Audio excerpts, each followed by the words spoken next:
Hello students, I am Suman, Professor of Computer Science from Government College Jeend. Today we will discuss about DBMS. I will give you brief introduction of DBMS. सबसे पहले आपको history पता होनी चाहिए DBMS की. DBMS इसके अंदर data base management system that means. तो सबसे पहले हमें डाटाबेस का पता होना चाहिए. तो जो कंसेप्ट है डाटाबेस का, that was introduce by IBM in 1960s. 1960 में IBM जो कंपनी है उसने डाटाबेस का जो कंसेप्ट है उसको इंट्रोड्यूस किया. उसके बाद जो DBMS है, that is a software. It is based upon the relational model invented by Edgar F Codd at IBM in 1970s. उसके बाद जो DBMS है वो एगर एफ कोड ने IBM में 1970 में इसको इजाद किया, इसका डिस्कवर किया. जो DBMS है that is based upon the relational data model. जैसे कि आप लोग पढ़ोगे कि रिलेशनल डाटा मॉडल के ऊपर बेस है हमारा DBMS and it is a software and data base is our system. अब थोड़ा सा हम ओवरव्यू कर लेते हैं डाटाबेस मैनेजमेंट करने से पहले. सबसे पहला आता है data, that is the smallest unit. सबसे छोटे से छोटे इकाई जो कंप्यूटर में होती है उसको हम बोलते हैं data. It is a meaningful information. कोई भी मीनिंगफुल इंफॉर्मेशन हो सकती है. टेक्स्ट है, नंबर है, इमेज है, वीडियो है, या फिर it is a raw fact.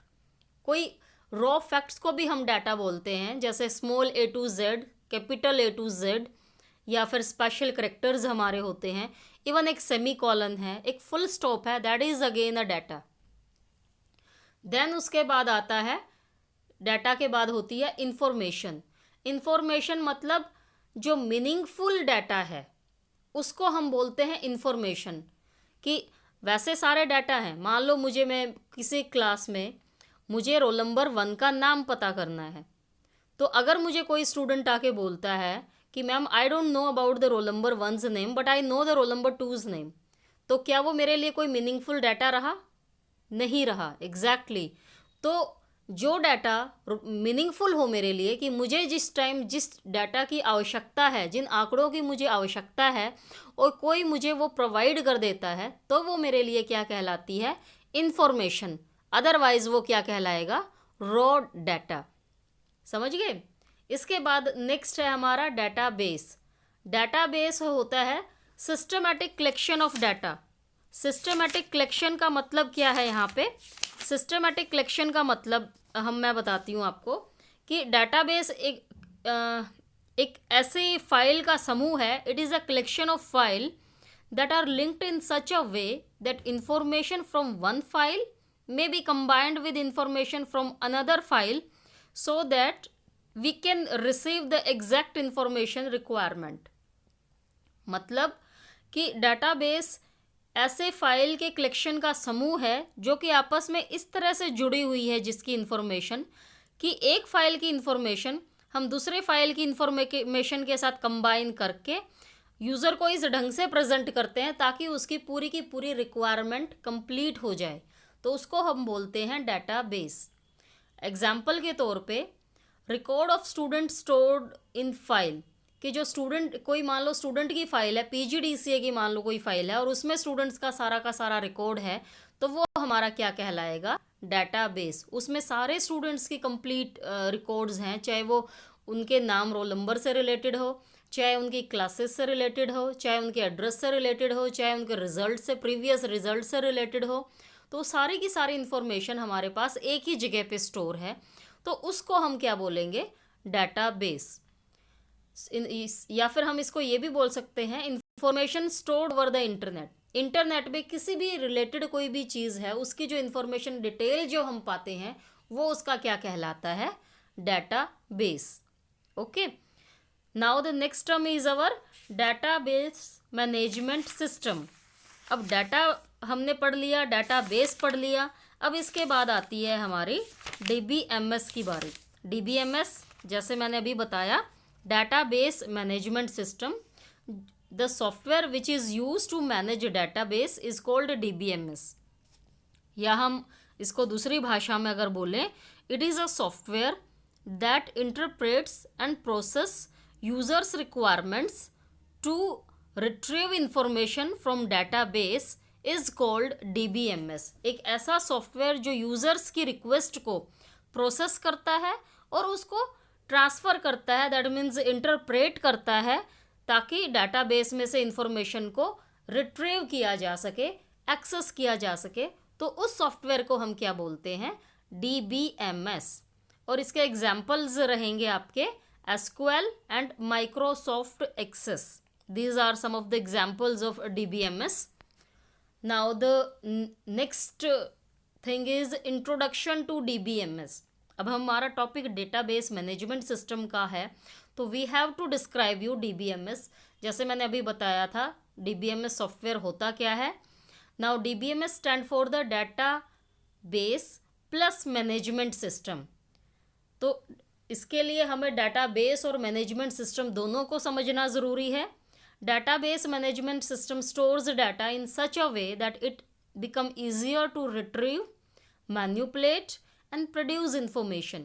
कि database management system डाटा को इस ढंग से स्टोर करता है ताकि हमारे लिए इंफॉर्मेशन को रिट्रीव करना, दैट मीन्स एक्सेस करना, मैन्यूपुलेट करना, मतलब कोई भी इंसर्ट करना है, एक्सेस करना है, डिलीट करना है, इस तरह से, या इंफॉर्मेशन को प्रोड्यूस करना है, वो हमारे लिए बहुत ही ज़्यादा आसान और बहुत ही सरल हो जाता है. और डाटाबेस क्या है? It is a collection of data and management system is a collection of program to store and retrieve those data. Database हमने अभी बताया था कलेक्शन ऑफ डाटा है, और मैनेजमेंट सिस्टम जैसे कि मैंने बताया data DBMS is combination of database plus management system. तो मैनेजमेंट सिस्टम क्या रहेगा? It is a collection of program to store and retrieve those data. उस डाटा को जो डाटाबेस में स्टोर है, उसको एक्सेस करने के लिए जो प्रोग्राम बनाए जाते हैं, उसको हम बोलते हैं मैनेजमेंट सिस्टम. और ये दोनों मिलके बनते हैं DBMS. Now the question arise is that why we need DBMS. हमें क्यों ज़रूरत है DBMS की? तो DBMS database system are basically developed for the large amount of data. तो जो डाटा DBMS है हमारा, इसको डेवलप किया गया था बहुत बड़े अमाउंट को डाटा को स्टोर करने के लिए. When dealing with huge amount of data there are two things that are required. जब हम बहुत बड़े अमाउंट में डाटा को डील करते हैं, उससे रिलेटेड उससे रिलेटेड डील किया जाता है, तो हमें दो चीज़ों की ध्यान में रखना बहुत ज़्यादा ज़रूरी है. सबसे पहला स्टोरेज ऑफ डाटा, कि यह डाटा कहाँ स्टोर किया जाना, कैसे इसको स्टोर किया जाएगा, किस तरीके से इसको स्टोर किया जाएगा. और दूसरी बात रिट्रीवल ऑफ डाटा. हमने मान लो स्टोर कर दिया, उसके बाद उसको एक्सेस कैसे किया जाएगा, कौन से मैकेनिज़म्स होंगे, कौन से मेथड्स होंगे जिनसे उसको एक्सेस किया जाएगा. साथ के साथ ही उसका बैकअप भी कैसे रखा जाएगा या नहीं रखा जाएगा, कौन से हिस्से का हमें बैकअप रखना है. तो ये बड़े मेन इस रिलेटेड क्वेश्चंस हैं जो कोई भी DBMS करने से पहले हमें ध्यान रखने पड़ते हैं. अब नेक्स्ट टॉपिक इज़ एब्स्ट्रैक्शन. जो डाटाबेस में डाटा हम रखते हैं वो एब्स्ट्रैक्शन, यूज़र उससे एब्स्ट्रैक्ट व्यू मिलता है. एब्स्ट्रैक्ट व्यू का मतलब सबसे पहले पता होना चाहिए. एब्स्ट्रैक्ट व्यू मतलब जिसके द्वारा हम डाटाबेस की मेन डिटेल्स हैं, सुपरफ्लुअस डिटेल्स हैं, उनको हम हाइड करते हैं, और जो उसकी जो मेन जो ब्रीफ इंट्रोडक्शन है वो हम उसको दिखाते हैं. तो उसको बोलते हैं हम डाटा एब्स्ट्रैक्शन. डाटा एब्स्ट्रैक्शन के अंदर हमारे 3 लेवल हैं: internal level, conceptual level and external level. Internal level मतलब जब भी हम इंटरनल लेवल की बात करें, that means we are talking about the physical level. Physical level मतलब how data will actually stored on the storage medium, कि data असलियत में कहाँ पे स्टोर होने वाला है. ये जो चीज़ है वो प्रोग्रामर के ज़्यादा क्लोज है. और lowest level of data abstraction है. यहाँ पे बहुत ज़्यादा एब्स्ट्रैक्शन की ज़रूरत नहीं पड़ती. एब्स्ट्रैक्शन मतलब बहुत ज़्यादा डिटेल छुपाने की आवश्यकता नहीं पड़ती. तो ये this is called the internal level. Actual में हमारा डाटा कौन से जगह पे स्टोर होने वाला है, कौन से ड्राइव में, कौन से डिस्क में, कौन से फोल्डर में, कौन सी फाइल में हमारा डाटा स्टोर होगा, वो हमारा कहलाएगा इंटरनल लेवल। साथ के साथ ही बैकअप मैकेनिज्म्स क्या रहेंगे। Next is the conceptual level. Conceptual level describe the data are actually stored in the database, कि डाटा असलियत में हमारा डाटाबेस में स्टोर हो गया। ये हमारा मैनेजर के ज़्यादा क्लोज है। इसके अंदर it is the intermediate level of database abstraction. Database abstraction का जो इंटरमीडिएट लेवल है वो हमारा कहलाता है कंसेप्चुअल लेवल। जैसे हम कोडिंग करते हैं किसी भी चीज़ की, तो कंसेप्चुअल लेवल का मतलब है कि हम कौन सा टाइप यूज़ करने वाले, कौन सी एंटिटी का नाम देने वाले हैं, उसके अंदर एट्रीब्यूट्स हमारे क्या रहेंगे, उनके नाम क्या क्या रहेंगे, एट्रीब्यूट्स का साइज़ क्या रहेगा। तो इस चीज़ से रिलेटेड जो चीज़ें हैं वो हमारी कहलाती हैं conceptual level. Third one is the external level. External level मतलब that is the user's view, जो हमें स्क्रीन पे दिखाई देता है, जो यूज़र के ज़्यादा क्लोज होता है, वो हमारा क्या कहलाता है, external level. It describe the way in which data are viewed by the individual user. जैसे मैंने अभी बताया, यूज़र को जो दिखाई देता है वो हमारा क्या कहलाता है, एक्सटर्नल लेवल। और ये यूज़र्स के ज़्यादा क्लोज होता है, क्योंकि एक्सटर्नल लेवल हम यूज़र को पॉइंट ऑफ व्यू को ध्यान में रखते हुए ही बनाते हैं। यूज़र जिस लेवल का है, दैट मीन्स एंड यूज़र है, नैवे यूज़र है, एप्लीकेशन प्रोग्रामर है, किस टाइप का यूज़र है, उसके अकॉर्डिंग ही हमारा एक्सटर्नल व्यू की फॉर्मेटिंग या उसकी लैंग्वेज की जाएगी। इसके अंदर हमारी सबसे ज़्यादा एब्स्ट्रैक्शन की ज़रूरत होती है, ताकि ब्रीफ में हम यूज़र को बताएं, ज़्यादा डिटेलिंग में बात उससे ना करें, ताकि यूज़र उस चीज़ से कंफ्यूज ना हो जाए। अब ये देखिए 3 लेवल ऑफ डाटा एब्स्ट्रैक्शन के अंदर एक्सटर्नल व्यू जो कि यूज़र पॉइंट्स ऑफ व्यू का है, जैसे आपको डायग्राम में दिखाई दे रहा है। कंसेप्चुअल व्यू लेवल जिसके अंदर डाटाबेस को हैंडल किया जाता है। Conceptual view and physical view जो कि प्रोग्रामर के ज़्यादा क्लोज है, क्योंकि उसी को उसी ढंग से प्रोग्रामिंग करनी पड़ती है कि कहाँ पे स्टोर करना है, किस ढंग से स्टोर करना है, जो कंसर्न हमारा प्रोग्रामर का होता है। जैसे मान लो अगर अकाउंट होल्डर की मेरे पास कोई फाइल है, तो हमारा एक्सटर्नल व्यू होएगा, उसको जो स्क्रीन पर दिखाई देगा अकाउंट का नाम और अमाउंट, ठीक है।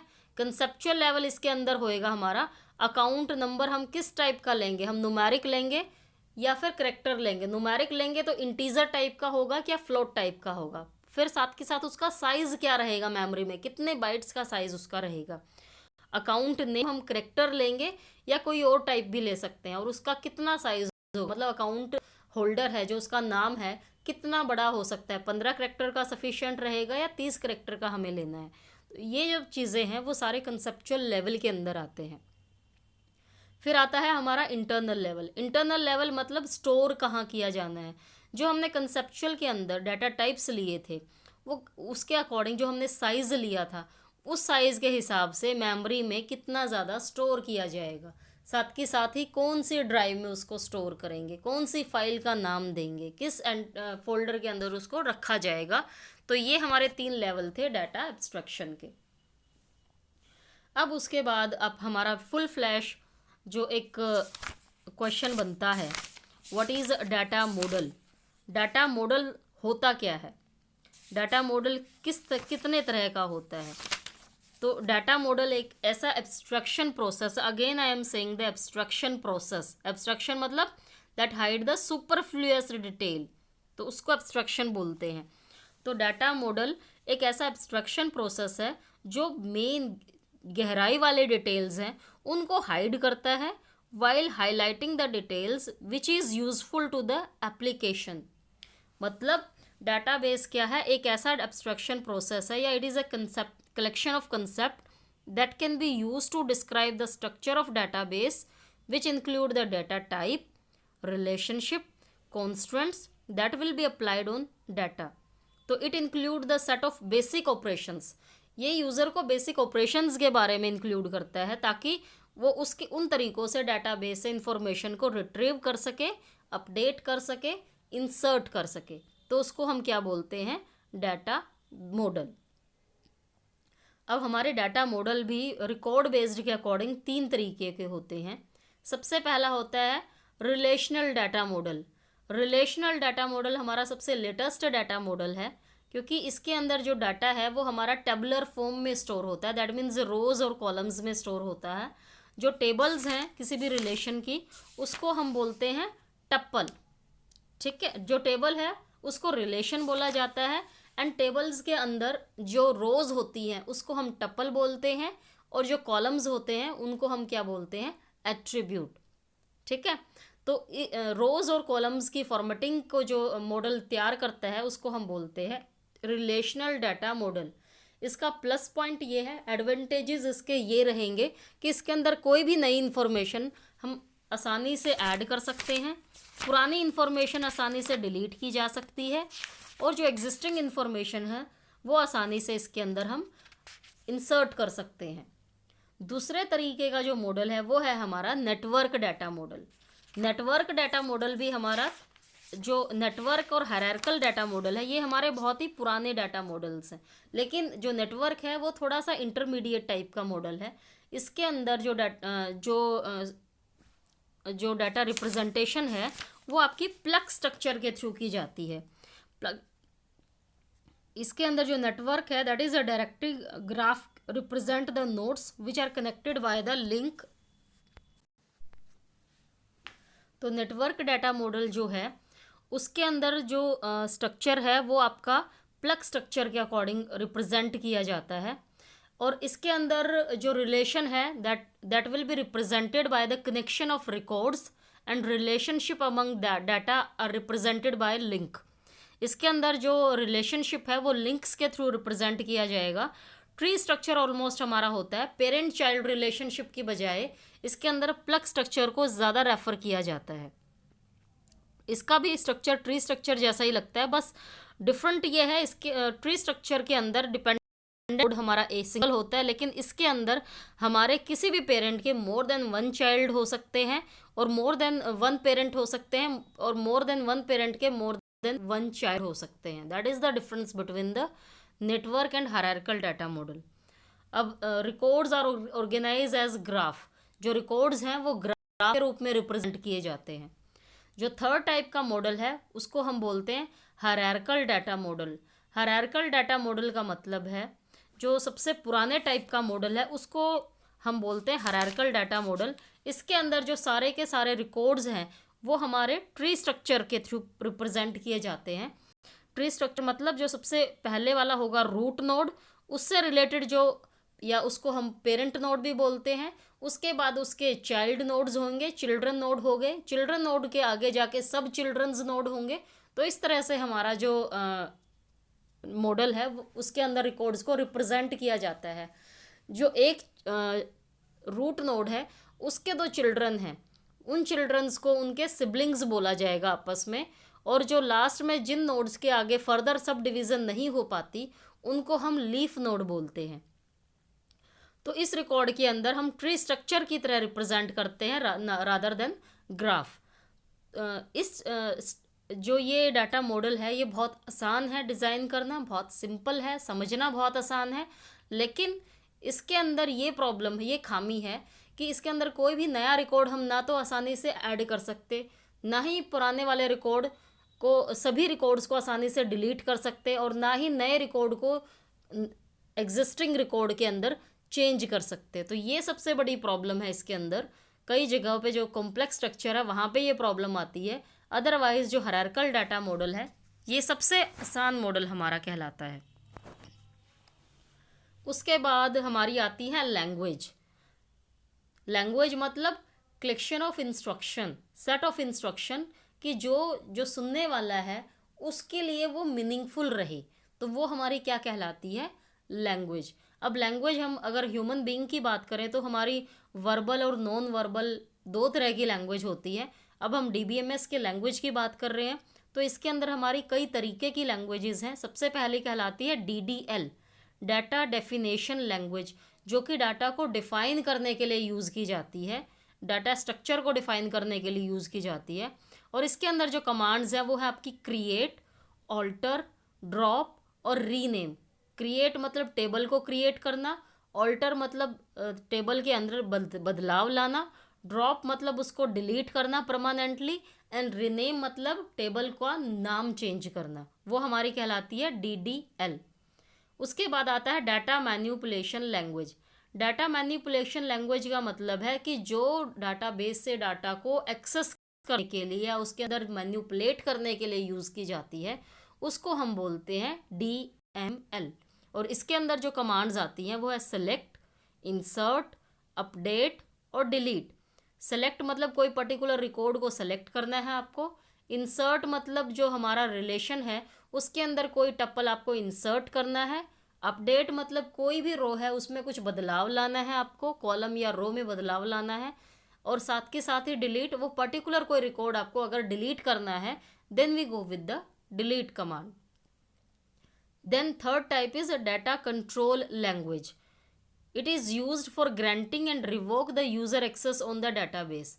डाटाबेस में से कोई प्रिविलेज, स्पेशल प्रिविलेज को ग्रांट करने के लिए और उसको रिवोक करने के लिए हम DCL लैंग्वेज का यूज़ किया जाता है।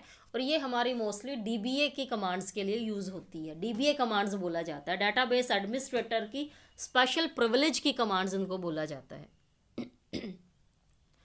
अब नेक्स्ट टॉपिक है हमारा फंक्शंस ऑफ डाटाबेस। कि डाटाबेस DBMS के हमारे कौन कौन से फंक्शंस रहेंगे। फंक्शन हमारे डाटाबेस के सबसे पहला है स्टोर डाटा। डाटाबेस में डाटा को स्टोर करने के लिए हम इसको यूज़ करते हैं। डाटा को ऑर्गेनाइज करने के लिए इसको प्रयोग किया जाता है। डाटा बेस में से अगर आंकड़ों को, हमें कोई रिकॉर्ड को एक्सेस करना है तो उसके लिए DBMS यूज़ किया जाता है। हमें अपनी फाइल को प्रोटेक्ट करना है और उसके लिए हम डाटाबेस को, DBMS को यूज़ करते हैं। डाटाबेस को क्रिएट करने के लिए इस लैंग्वेज को यूज़ किया जाता है। डाटाबेस में कोई भी रिकॉर्ड है उसका मॉडिफाई करना है, then we go with it. Database का स्ट्रक्चर अगर मेंटेन करना है तो ये सब चीज़ों के लिए हम DBMS को यूज़ करते हैं। नाउ द फंक्शंस हो गए। अब यूज़ ऑफ डाटाबेस क्या रहेगा। यूज़ ऑफ DBMS है to develop software application in less time. थोड़े ही समय में सॉफ्टवेयर एप्लीकेशन को अगर हमें डेवलप करना है तो हम इसका यूज़ करते हैं। डाटाबेस को सिक्योर करना है और उसकी इंटीग्रिटी मेंटेन करके रखनी है तो DBMS का यूज़ किया जाता है। और ये बहुत ही आसान सा सॉफ्टवेयर है जो बहुत ही ज़्यादा यूज़र फ्रेंडली है और बहुत आसान तरीके से हमें समझ में आ जाता है। इसके थ्रू डाटा इंडिपेंडेंस को यूज़ किया जा सकता है और डाटाबेस को बहुत एफिशिएंट तरीके से यूज़ किया जा सकता है। साथ ही अगर हमें क्वेरीज करनी, यूज़र को क्वेरी करनी है तो उससे रिलेटेड जो क्वेरी प्रोसेसिंग है और उसकी मैनेजमेंट भी हम आसानी से इसमें कर सकते हैं। बेटर डिसीजन मेकिंग इसके थ्रू होती है और डाटा शेयरिंग और स्टोरेज की कैपेसिटी बहुत ज़्यादा बढ़ जाती है। उसके बाद आता है एडवांटेजेस ऑफ DBMS। DBMS के क्या क्या फ़ायदे हैं। सबसे पहला है मिनिमाइज द डाटा रिडंडेंसी। क्योंकि हमारा सब कुछ कंप्यूटराइज्ड है तो कहीं पे भी डुप्लीकेट डाटा अगर हमारा आता है तो उसको ये कंट्रोल उसी वक्त कर लेता है। डाटा को शेयर करने का फ़ायदा हो जाता है। डाटा कंसिस्टेंसी का मतलब है if we want to update the data and file then all file should not be updated again. मतलब कि अगर हमें कोई किसी फाइल का एक चीज़ हमें अपडेट करनी है तो हमें पूरी की पूरी फाइल में बदलाव लाने की बजाय उस पर्टिकुलर रिकॉर्ड में हम बदलाव ला सकते हैं। डाटा इंटीग्रिटी को हम पा सकते हैं, मतलब सारा का सारा रिकॉर्ड एक सिंगल फाइल में है तो इसीलिए डाटा कंप्लीट रहता है। सिक्योरिटी बहुत ज़्यादा है, हम प्रोटेक्शन पासवर्ड के थ्रू कर सकते हैं। सिक्योरिटी है तो प्रिवेसी भी रहेगी और इसको डिज़ाइन करना और इसको समझना बहुत ही ज़्यादा आसान है। अब इसके फ़ायदे हैं तो इसकी कुछ खामियां भी होंगी। तो सबसे पहली खामी है कॉस्टली पड़ता है। जो छोटे एंटरप्राइजेज़ हैं उनके लिए, जो जिनका ज़्यादा बजट नहीं है तो उनके लिए ये बहुत कॉस्टली पड़ता है। उनको जो लेमैन है, मतलब जिनको ज़्यादा कंप्यूटर समझ में नहीं आता, तो उनके लिए को समझना थोड़ा सा कॉम्प्लेक्स है।